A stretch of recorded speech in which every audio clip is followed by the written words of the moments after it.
Los gángsters o caraduras, como prefieren que se les llame, son los hombres que han ocupado los titulares de los periódicos por todas las razones equivocadas en los últimos 50 años. Algunos se reconocen al instante, pero muchos no. ¿Y si te pongo una pistola en la cara, vas a abrir la puerta? No me preocupa, pero aunque el cristal sea a prueba de balas, y sabes que es a prueba de balas, usted todavía va a abrir que porque usted no va a confiar su vida en contra de un poco de vidrio.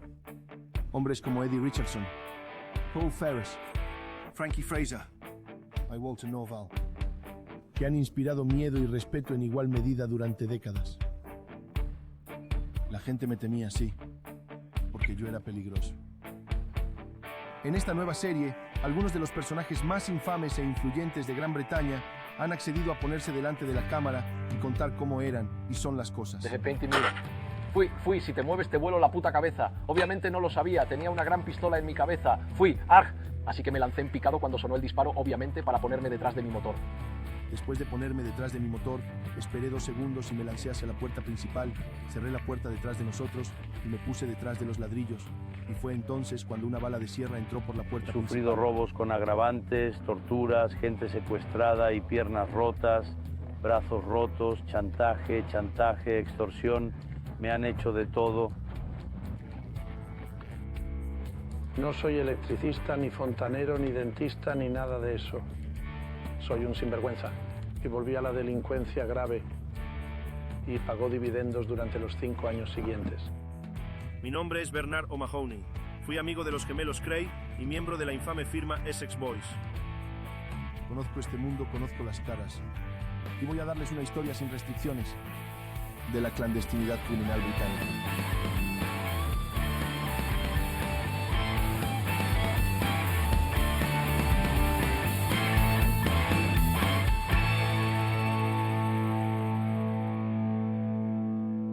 Al pensar en la bonita Escocia, la mente evoca imágenes de gaitas, faldas escocesas y paisajes sobrecogedores. Pero la realidad es sombría. La violencia desatada en las calles de Glasgow ha hecho que la ciudad tenga la tasa de asesinatos más alta de Europa Occidental. Pero no siempre fue así. A mediados de los años 40, 50 y 60, villanos como el primer padrino de Glasgow, Walter Norval, intentaron llevar a cabo sus desagradables negocios respetando un código ahora redundante. ¿Cómo se inició usted en el mundo del crimen? Fue en los primeros días, cuando yo era joven, como digo.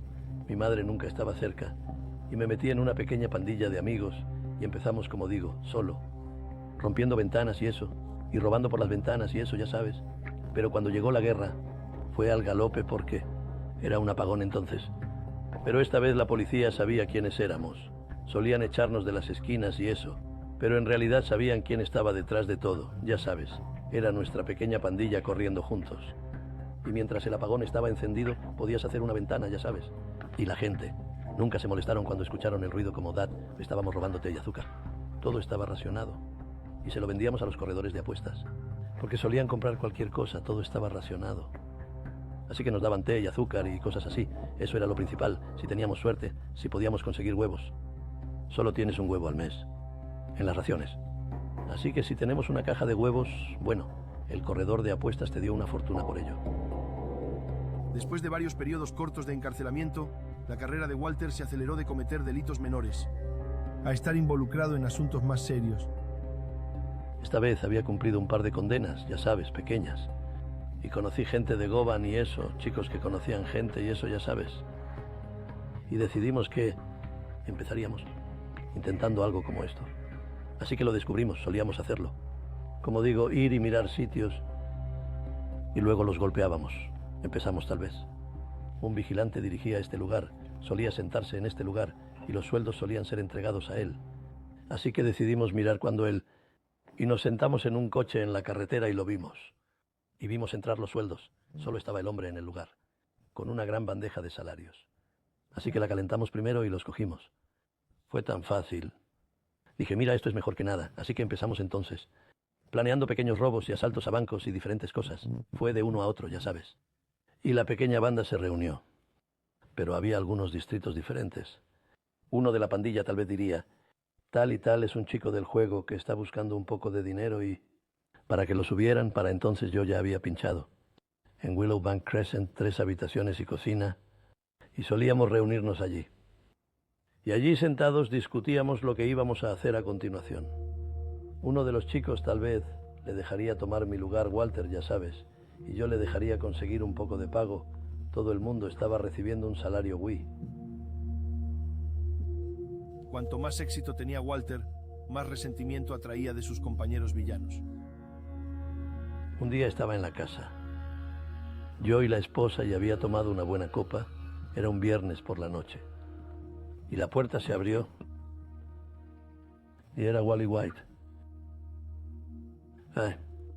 Tony Quinn, el corredor de apuestas.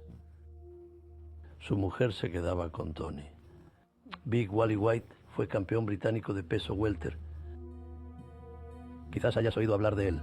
Y pasó por nuestro distrito, así que vino a verme. White, la esposa de Quinn, estaba con él. Y este tipo estaba con él. Un tipo grande.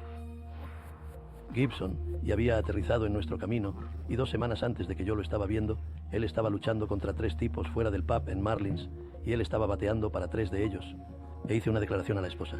Oh, Dios, míralo, dije que es un gran llorón, y era bien conocido en el camino, y me dije, espero no tener que abordarlo, pero seguro como Cristo esa noche.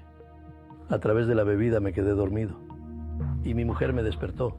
Me dijo Walter, ve y sácalo, y miré, y el gran White se había ido con su mujer, con la mujer de Quinn, y este gran tipo lo está tirando. Y dije, miré a mi alrededor, he tomado un buen trago, compañero. Y yo dije, vamos, tienes que irte. Y él dice, sácame. Y le dije, vamos, no actúes. Y me dijo, vamos, sal. Y él dice, Walter, escuché que podías pelear. Y él dice, siempre quise probarte. Y lo miré, estaba totalmente sobrio. Y le dije, vale, hagámoslo. Y le dije, pero por detrás. Así que bajamos las escaleras y al bajarlas hice un bloom y me puse delante de él. Y cuando llegamos abajo el 3er piso, él como que me saltó desde atrás y yo bajé y golpeé el umbral de la puerta de esta mujer con mi frente, pero me volví hacia ella rápido y él empezó a saltar sobre mí y empezamos a pelear. Yo tenía una navaja en mi bolsillo trasero. Acababa de escabullirme antes de bajar las escaleras.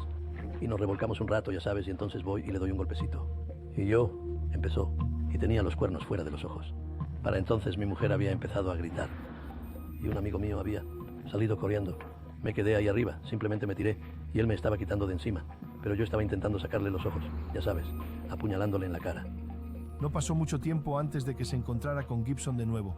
Ambos hombres sabían que tenían asuntos pendientes. Estaba jugando al dominó en el pub. Y el gran Wally West, el cartero, entró. Era un hombre grande y duro, el cartero. Dice, Walter, ten cuidado.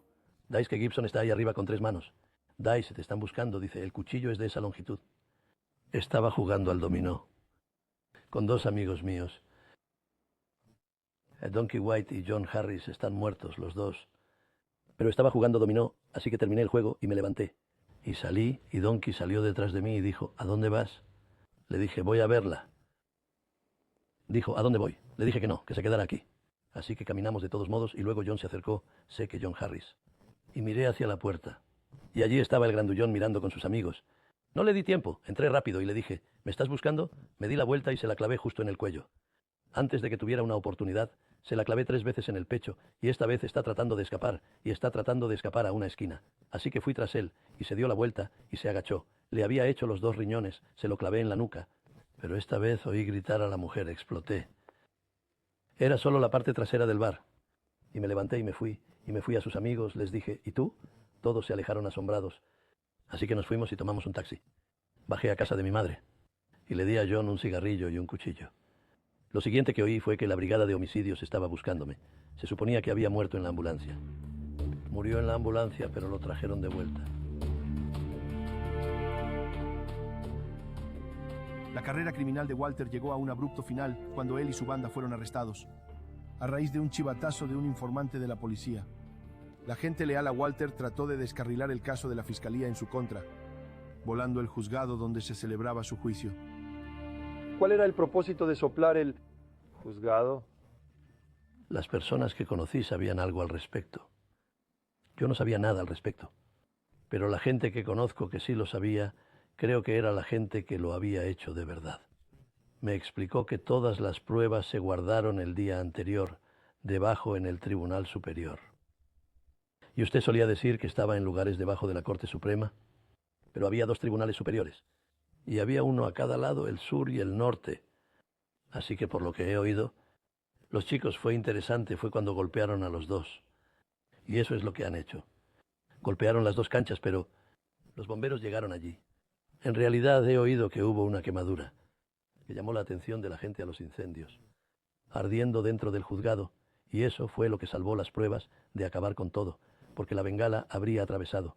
Parece que fue la bomba incendiaria que era la gasolina, y todo eso, ya sabes, y estas bombas de gasolina, y todo el lugar estaba en llamas.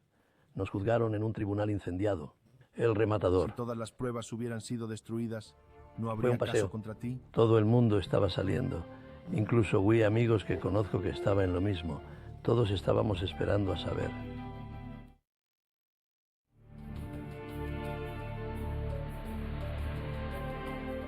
Otro jugador importante en Glasgow después de la guerra fue Arthur Thompson. Por los años 50, Thompson y sus hermanos se habían embarcado en una vida de crimen trabajando como porteros, cobradores de deudas y extorsionistas. Si Walter Norval fue el padrino no oficial de Glasgow, Arthur era sin duda el rey indiscutible del dolor. Se dice que crucificaba a quienes se negaban a pagar sus deudas, clavándoles las manos y los pies en suelos y puertas. Al principio de su vida, Arthur sacaba un poco de tajada de los corredores de apuestas y eso, y cierta familia entraba a hurtadillas. E intentaba ser abusivo con el corredor de apuestas. Y el corredor de apuestas le dijo a Arthur. Así que Arthur los vio en una furgoneta que se toma a lo largo de la carretera y voló tras ellos en el coche y los sacó de la carretera.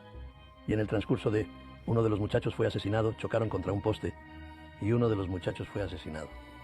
Así que la forma en que funcionó, hubo un poco de represalia. Arthur tenía la costumbre de salir en el coche, pero él no conducía el coche. Había otro tipo pequeño que solía llevarlo.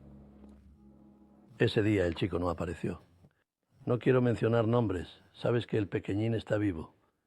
Y Arthur tuvo que conducir el coche.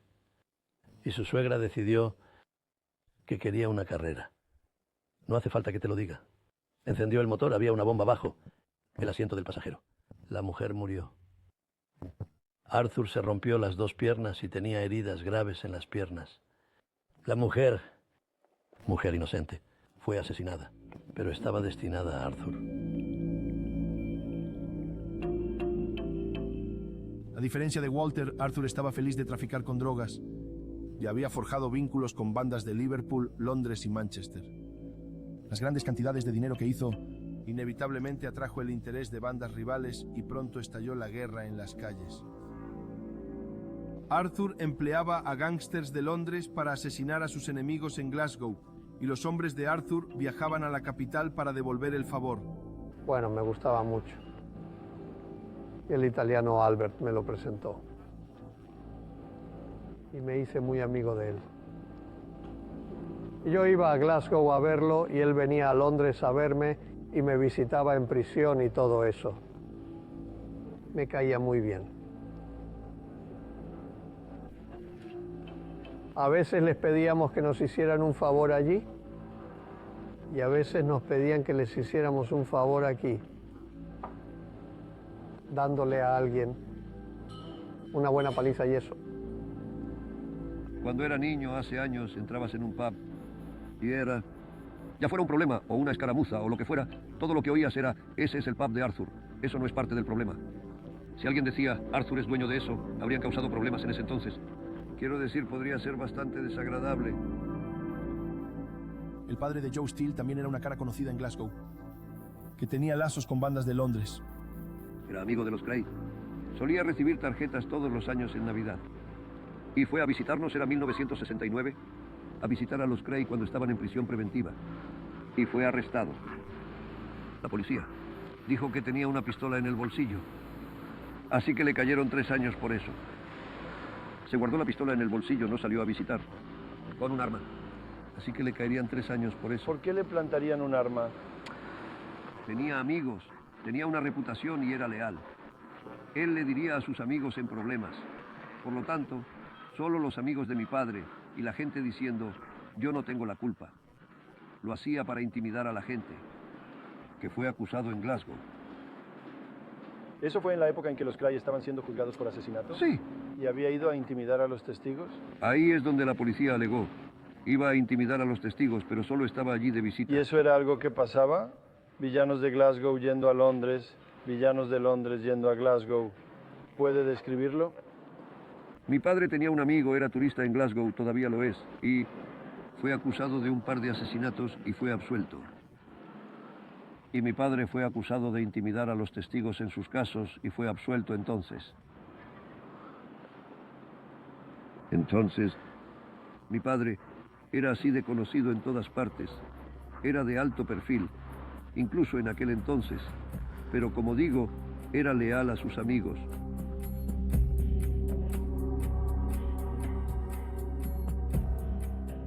Paul Ferris es una de las caras más notorias de Gran Bretaña. Conocido como el hombrecito por su tamaño, es un improbable hombre duro.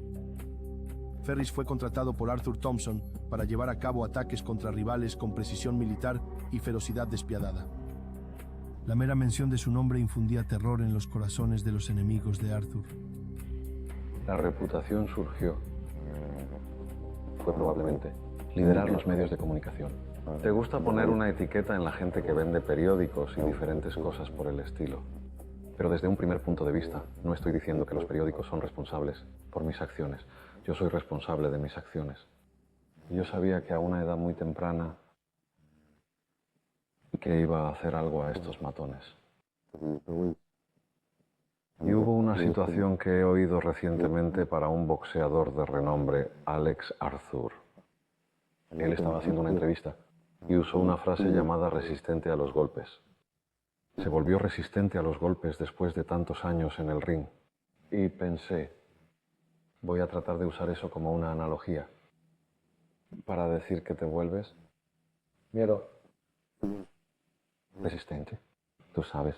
El punto es que el miedo que has experimentado y la violencia que has experimentado, de niño, de joven, eres resistente a ese miedo y a ese nivel de violencia, incluso conocer la violencia. Bueno, conocí a Paul a través de mi hermano menor y él sabía que yo estaba en robos de joyas y cosas por el estilo y me pidió que subiera a bordo.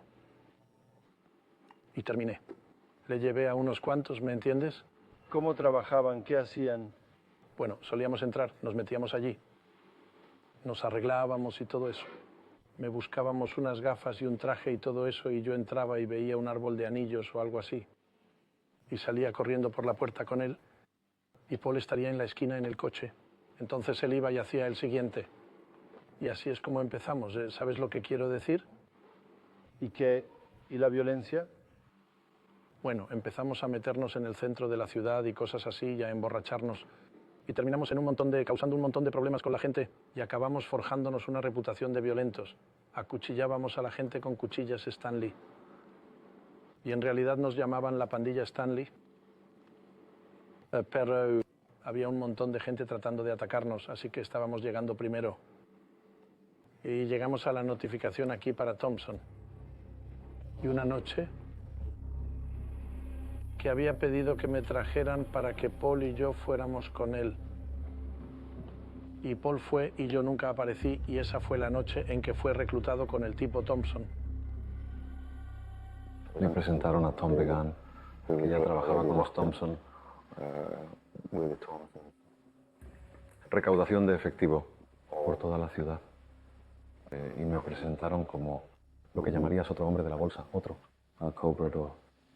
Nunca hicimos preguntas sobre cuánto había, quién pagaba la deuda, para qué era la deuda. Eran cosas que no se preguntan.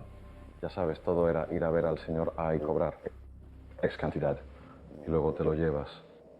Había ciertas veces donde la gente nunca había tenido el dinero en el momento dado. Y otras personas tienen la idea errónea de que, como no tienen el dinero, utilizamos tácticas de mano dura y vamos y les pegamos y todo lo demás, o les amenazamos. Eso nunca ocurrió cuando estábamos allí, pero tenían que darnos algo, ya sea una hora o fecha, para volver a decirle a Thompson que el señor A nunca tuvo el dinero en ese momento, pero volveríamos a visitarlo en tal fecha, porque esa es la fecha que nos dio. nos dio, y esa sería probablemente la última fecha. La gente realmente tenía el dinero en las fechas que dijeron que estaban recibiendo. Y durante el proceso de que habían perdido algo en la región de 50-0 a través de una transacción que habían hecho, y le dieron un bolso que había sido pegado. Y una vez que el bolso había sido abierto por un lado, no sé el significado en ella. Eran 2 ladrillos. Ladrillos y una botella de Irn-Bru, que es una conocida Glasgow, escocesa de Glasgow, que estaba pegada con cinta adhesiva para dar la impresión de peso. Ya sabes, si alguien está entregando un bolso, tienen un poco de peso, nada se mueve. Todavía no puedo entender cómo alguien aguantaría 50-0 libras sin comprobar lo que había en esa bolsa en particular. Ellos vieron eso como un gran insulto. Y esto sucedió más o menos alrededor de la época en que acababa de unirme. Por lo tanto, en el proceso de tratar de recuperar esta deuda, hubo algunas bajas que recibieron un mensaje. Y el mensaje era que has echado un puto vistazo. Les han dado esta bolsa y, bueno, se les frotó. En una ocasión me habían información falsa por un tipo llamado Raymond Bonner, que supuestamente estaba involucrado en ello. Y se enteraron de que iba a ir a verlos. Con respecto a las 50-0 libras, y estaba armado. Se alegó que yo, o esta información, como resultó en los últimos años que el tipo lo había plantado. Fue uno de los Thompson que me lo dijo. De hecho, fue una de las mujeres miembros de la familia Thompson quien me lo había contado, lo que resultó en que Raymond Bonner fuera apuñalado repetidamente y su perro en el asiento trasero de un vehículo. Causó bastante calor en Glasgow en ese momento y me dieron la oportunidad de alejarse e ir a la isla de Butte Rothesay, donde Thompson tenía una casa de vacaciones familiar.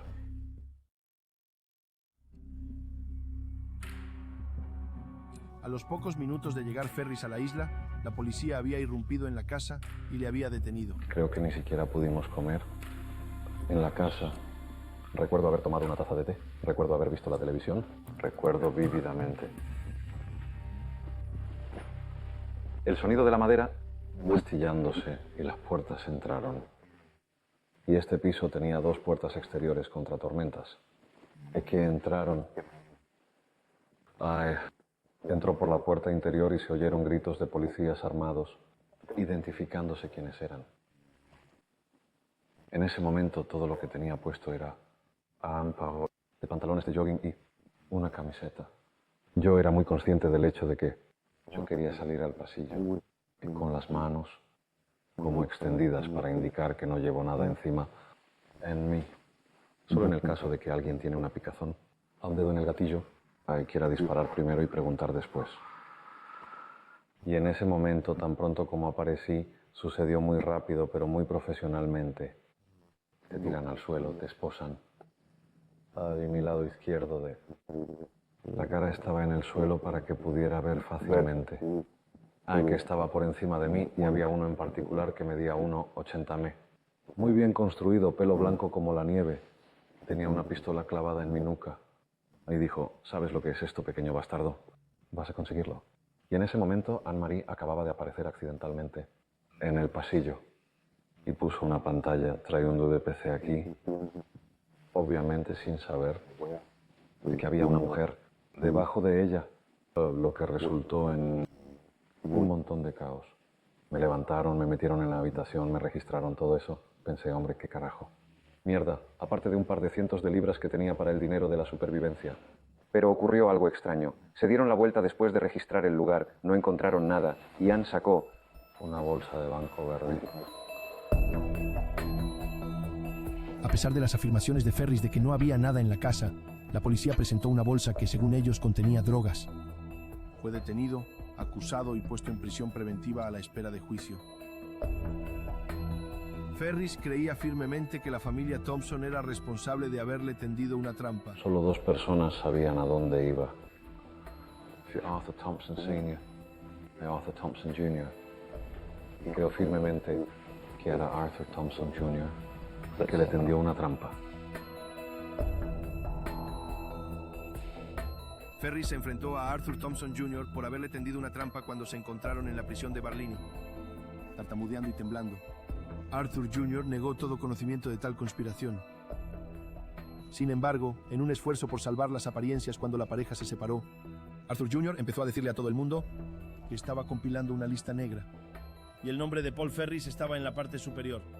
Arthur Thompson Jr. firmó su propia sentencia de muerte cuando estaba en prisión. Hablaba de a quién iba a matar, y cuando saliera, emitiendo las amenazas de nuevo, que resultaron en su muerte. Entonces, si alguien tiene la culpa por su repentina desaparición, entonces es uno mismo. Explicativo. No puede estar amenazando a la gente, porque a veces la gente te toma en serio.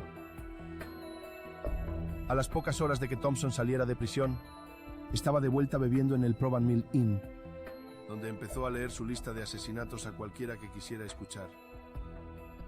Él estaba sentado allí y hablando de matar a la gente como si no fuera a volver a la gente. La primera persona a la que llegó fue Paul Ferris. Fue uno de los primeros de la lista. Así que se fue alardeando. Voy a hacer esto y aquello.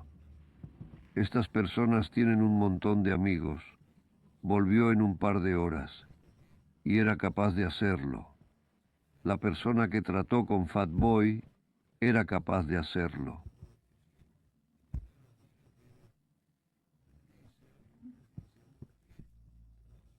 No es una buena idea sentarse en un pub lleno de gente y leer una lista que está en la parte superior de la lista, Paul Ferris, diciendo voy a matar a Paul Ferris, no es una buena idea.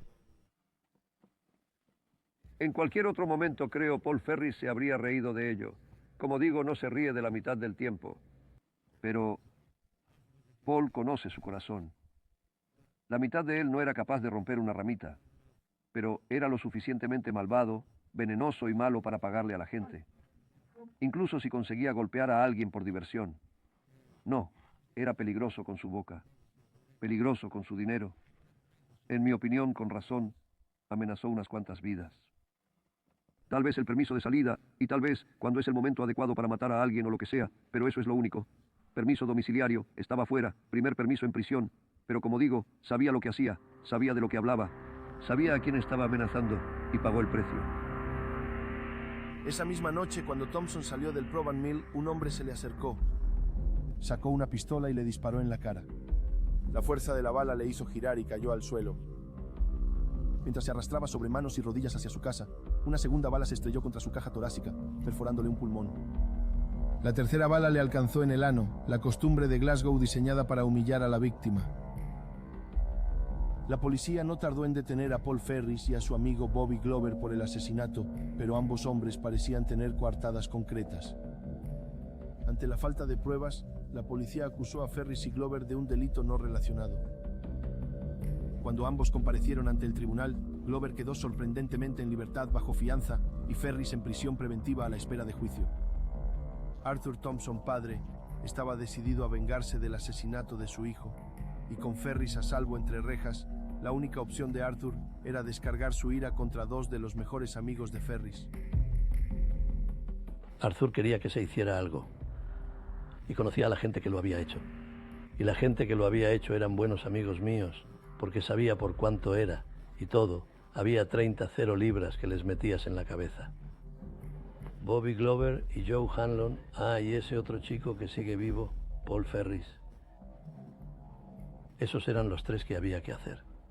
Y lo que sucedió allí fue, hubo una cierta fiesta, fue en un concierto, estábamos dando un concierto en Barlini, y él estaba vestido de mujer, y se escapó de Barlini entre la gente.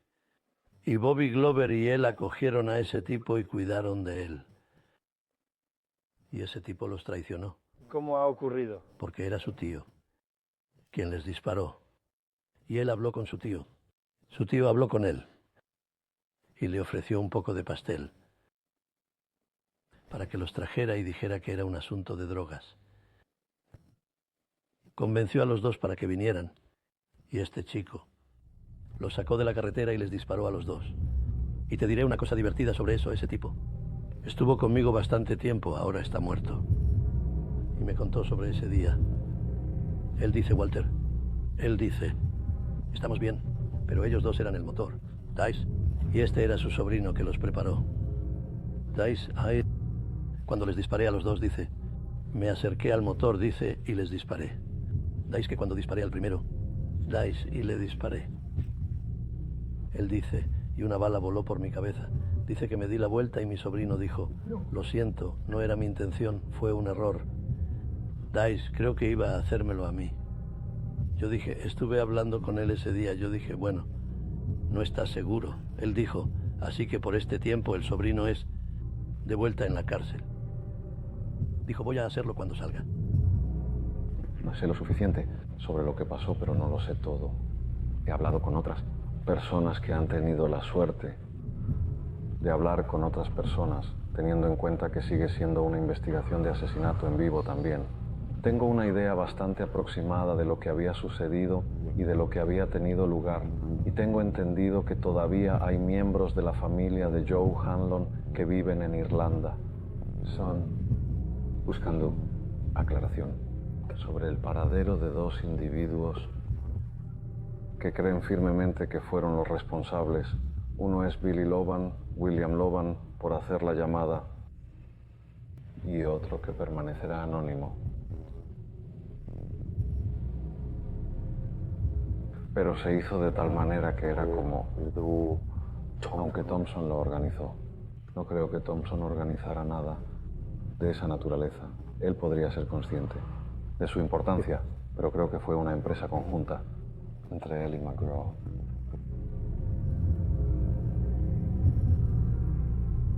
Tam McGraw era un prolífico atracador a mano armada cuya banda tenía como objetivo las oficinas de correos de toda Escocia. También dirigía una flota de furgonetas de helados que se utilizaban para distribuir drogas por las numerosas urbanizaciones de Glasgow. ¿Puede describir a McGraw? Para resumirlo en una palabra, 2 palabras, maldita serpiente. Y la razón por la que digo eso es porque mucha gente me dijo lo que era.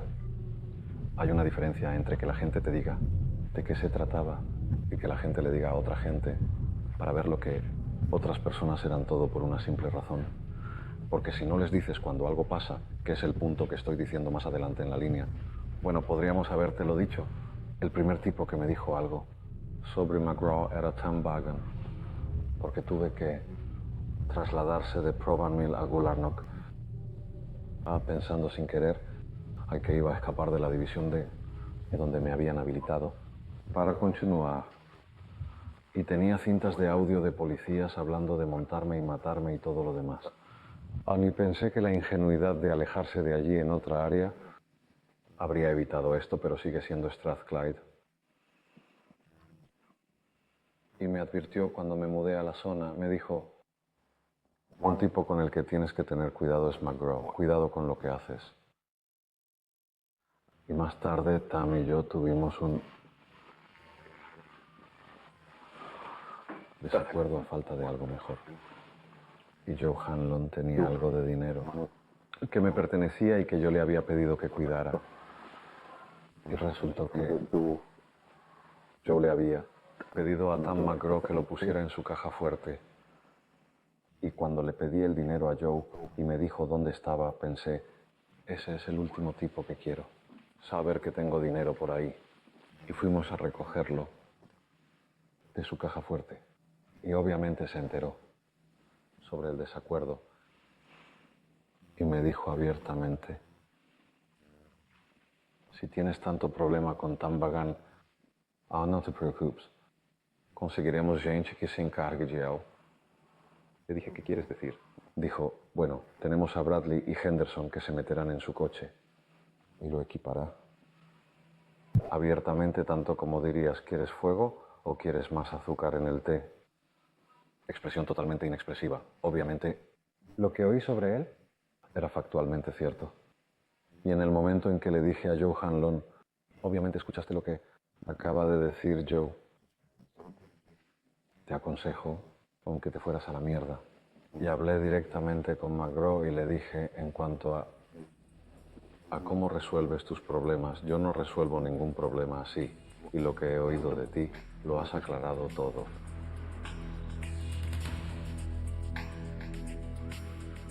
El lucrativo negocio de drogas que se llevaba desde las furgonetas de helados de McGraw llevó a que otros villanos intentaran tomar su lugar. Se usaron escopetas para volar los parabrisas de varios vehículos. Se quemaron furgonetas a ambos lados de la línea divisoria y se atacó a numerosas personas. Esta racha de incidentes se conoció más tarde como la Guerra de los Helados. El asunto llegó a un punto crítico una madrugada, cuando la casa de un vendedor de helados fue rociada con gasolina e incendiada. 6 miembros de la familia Doyle murieron en el incendio. Uno de ellos era un bebé de 18 meses. Joe Steele fue uno de los varios hombres detenidos, acusados de asesinato y en prisión preventiva. Yo estaba en mi cama el 16 de abril. Mi madre, mi abuela y mi tío. Mi abuela era ciega, mi madre no oía bien y mi tío había sido condenado por robo a mano armada. Así que no tenía coartada, pero la verdad es que estaba en la cama con gripe. Y mi abuela solía escuchar una pequeña radio con VHF. Escuchaba a la policía y eso. Y recuerdo que me decía, ¿dónde está Bankhead? Le dije, ¿dónde está la calle Bankhead? Le conté lo del incendio. Mi vieja abuelita, que estaba metida en sus oraciones y goles, dijo, Dios nos bendiga y nos salve, porque dijeron que había un incendio en la calle Bankhead y los ocupantes estaban atrapados. Así que a la mañana siguiente estaba en las noticias, 1 o 2 personas murieron. Y después de eso morían cada 2 días. Fue triste, fue algo horrible, ya sea por las furgonetas de helados o lo que sea, no debería haber ocurrido, no debería haber sucedido. ¿Puede explicar por qué los Doyle fueron el objetivo? Sí, me han hecho esa pregunta un par de veces. Desde luego no se merecían lo que pasó, eso seguro. Y todo lo que tenía que ver con las furgonetas de helados eran una familia tranquila, una familia decente, no eran villanos. Todos más o menos involucrados en helados, ciertamente no se merecía eso. No eran más que una familia normal y corriente que se dedicaba a sus cosas y hacía su trabajito. Lo triste es que el niño que murió era trabajando en la carnicería al día siguiente. Y eso perjudicó a la familia de Mike Doyle, triste, pero... Así que los Doyle tenían una furgoneta de helados. Bueno, trabajó en él. No creo que fuera el dueño, creo que trabajó en él para Jimmy Mitchell. No creo que fuera el dueño. Para ser acusado de matar a una familia, a un niño... Y es simplemente repugnante, sí. Esa familia. Y solo para ser acusado del estigma, la prensa, los periódicos. Monstruos de helado, asesinos de niños. Tengo hijos, no voy a dejar que nadie le haga eso a mi ¿Recuerdas los familia? nombres de las personas que supuestamente la policía dijo que mataste y más o menos qué edades tenían? Yo nunca lo habría hecho. Tengo 50 años. Ese chico, mira, mi chico solo tenía 18 meses o algo de tiempo. Ese chico tendría 30, casado, universidad, lo que sea. Nunca tuve la oportunidad de hacerlo. Solo digo Mark Allen. El nombre del chico es, nunca lo olvidaré, nunca. El asesinato de la familia Doyle conmocionó a la nación. Steele no solo creía que Tam McGraw era el responsable del crimen, sino que también cree que McGraw le implicó en los asesinatos para que el FP, el fiscal, le recompensara con su libertad. Recuerdo que estábamos en el bloque C, en Barlini, y todos estábamos en las galerías, esperando para visitar a veces así. Obviamente escuchas el teléfono sonar en la oficina. Podría ser una visita, de todos modos. El teléfono suena.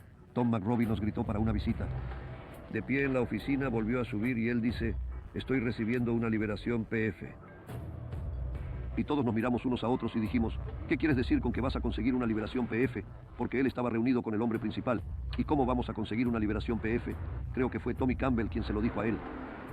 Él, ¿cómo lo estás consiguiendo? Todos somos inocentes. McGraw se dio la vuelta y lo tocó y dijo, todos estamos recibiendo una liberación PF. Salió por la puerta en ese momento y no lo había visto desde entonces. Fue el único en obtener una liberación PF. ¿Y por qué crees que fue el único que fue liberado? Creo que les estaba contando mentiras. Creo que le estaba diciendo mentiras a la policía para encerrar a otras personas. Creo que Tom McGraw estaba involucrado hasta cierto punto. No estaba absorto en eso. No creo que sea mucha coincidencia, sí, pero creo que estaba detrás de eso, sí. Al igual que Joe Steele, Paul Ferris también protestaba por su inocencia desde la cárcel de Barlini. Afirmaba que un informante de la policía le había tendido una trampa por la muerte de Arthur Thompson Jr. En la unidad de segregación había un tipo llamado Dennis Sidney Wilkerson, también conocido como Dennis Woodman. Y toda una variedad de otros nombres diferentes, que había recorrido el sistema penal inglés como un supergrass. Nunca fue un supergrass, era un perjuro en serie porque inventó confesiones con otras personas, pero en ese momento nunca supe quién era.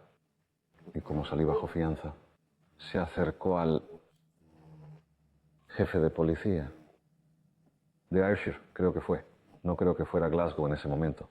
Creo que se acercó a la jerarquía policial en Ayrshire en relación con la acusación.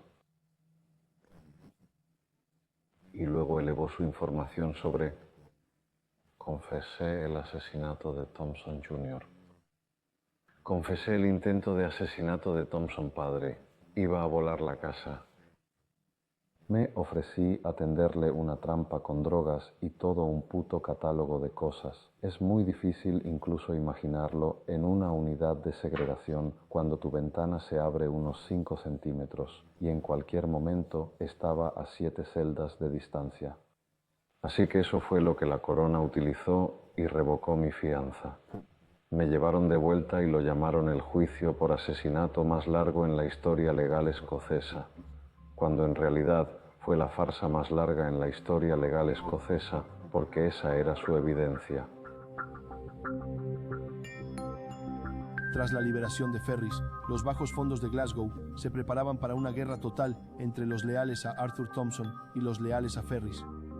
Reconociendo la impredecible reputación violenta de Arthur, sus amigos advirtieron a Ferris que abandonara la ciudad. Había un montón de gente que me aconsejaba: es mejor que te vayas de Glasgow, será mejor que hagas esto, será mejor que hagas eso. Y pensé en ese momento: no puedo permitirme hacer eso. Puramente porque la viuda de Joe Hanlon, la viuda de Bobby Glover, a toda la gente que me apoyó durante el juicio, no iba a abandonarlos. No era una cuestión de orgullo obstinado ni nada de eso. Tenía que averiguar cosas sobre lo que les pasó a mis dos amigos y lo que estábamos dispuestos a hacer al respecto. No tenía tiempo para pensar en marcharme, pero sabía que había una escala de tiempo en la que tenía que irme para recuperarme y probablemente descansar un poco la cabeza. Y al final lo hice. Fui a Manchester en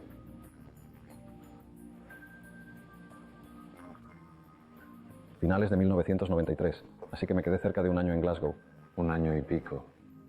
Fui a Manchester sobre la base de pasar un fin de semana con Rob Carullos.